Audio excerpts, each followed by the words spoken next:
Hi friends, ఈరోజు మనం తెలియక చేసే కొన్ని అమంగళకరమైన పనుల గురించి ఈ వీడియోలో తెలుసుకోబోతున్నాం. పూజ చేసేటప్పుడు నుదుటన కుంకుమ బొట్టు ధరించకుండా చేయకూడదు. చీకటి పడిన తర్వాత, ఇంట్లో లైట్ వేసిన తర్వాత ఇల్లు ఊడవడం మంచిది కాదు. రోలు, రోకలి బండలు, పాత్రలు కడగకుండా అశుభ్రంగా ఉంచడం వలన నష్టం జరుగుతుందని పండితులు చెబుతున్నారు. చీకటిలో భోజనం చెయ్యకూడదు. ఇల్లు ఊడ్చిన చీపురును నిలబెట్టకూడదు. సాయంత్రం సమయంలో ఎప్పుడూ పొరపాటును కూడా నిద్రపోకూడదు. భార్యాభర్తలు సాయంత్రం సమయంలో సంసారం చెయ్యకూడదు. మహిళలు మంగళసూత్రాలకు దేవుడు బొమ్మలు, సేఫ్టీ పిన్నులు తగిలించకూడదు. పాడైపోయిన చెప్పులను ఇంట్లో ఉంచకూడదు. పగిలిన అద్దాన్ని కూడా ఇంట్లో ఉంచకూడదు. భోజనం మధ్యలో లేచి వెళ్ళరాదు. తల వెంట్రుకలు, గోర్లు ఇంట్లో వెయ్యరాదు. పెరుగును, ఉప్పును అప్పు ఇయ్యరాదు. వేడివేడి అన్నంలోకి పెరుగు వేసుకోకూడదు. తిన్న తర్వాత ఒళ్ళును విరవకూడదు. పాచి ముఖంతో అద్దం చూసుకోకూడదు.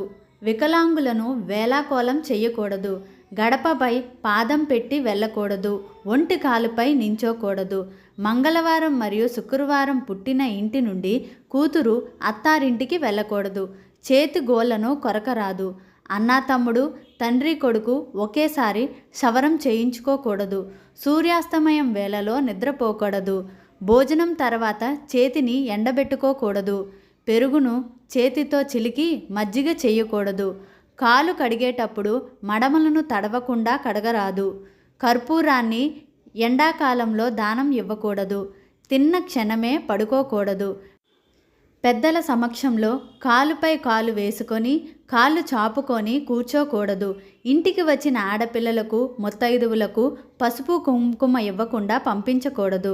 గడప యువతల నుంచి భిక్ష వేయకూడదు. భార్య తిన్న ఎంగిలి కంచాన్ని ఎప్పుడూ కూడా భర్త చేతికి ఇవ్వకూడదు. చిరిగిపోయిన చాపల మీద పడుకోకూడదు. చాలామంది కూర్చున్నప్పుడు పక్కవాళ్ళు కాళ్ళకు దాటి వెళ్తూ ఉంటారు. అలా దాటి వెళ్ళడం మంచిది కాదు. బట్టలని, ఇంటిని శుభ్రం చేశాక వచ్చే మురికి నీరు శరీరంపై ఎట్టి పరిస్థితుల్లోనూ పడకూడదు. భోజనం చేసిన తర్వాత స్నానం చేయకూడదు.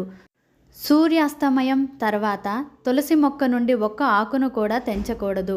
మంచం మీద కూర్చొని భోజనం చేయకూడదు. లక్ష్మీదేవి స్వరూపంగా భావించే గడపపై కూర్చోకూడదు. పిల్లలు చూస్తుండగా తల్లిదండ్రులు గొడవ పడకూడదు. డబ్బులు లెక్కించేటప్పుడు ఉమ్ము పెట్టి లెక్కించకూడదు. స్నానం చేసిన తర్వాత చాలామంది ఉతికిన బట్టలు ఉండి కూడా విడిచిన బట్టలనే కట్టుకుంటారు. అలా అస్సలు చేయకూడదు.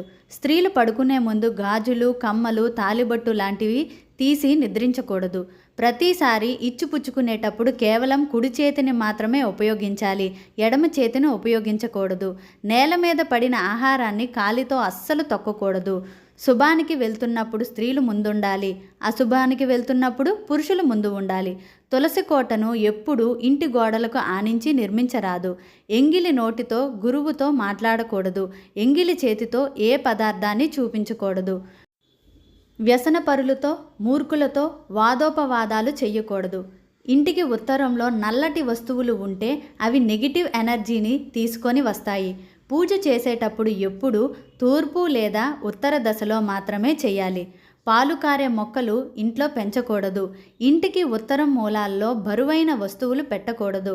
ఇలా చేస్తే ఇంట్లో వారి మధ్య గొడవలు తలెత్తే ప్రమాదం ఉంటుంది. చూపుడు వేలుతో బొట్టు పెట్టుకోకూడదు. ఈ వీడియో గనక మీకు నచ్చినట్లయితే వీడియోని లైక్ చేసి అలాగే మా ఛానల్ని సబ్స్క్రైబ్ చేసుకోండి. ధన్యవాదాలు.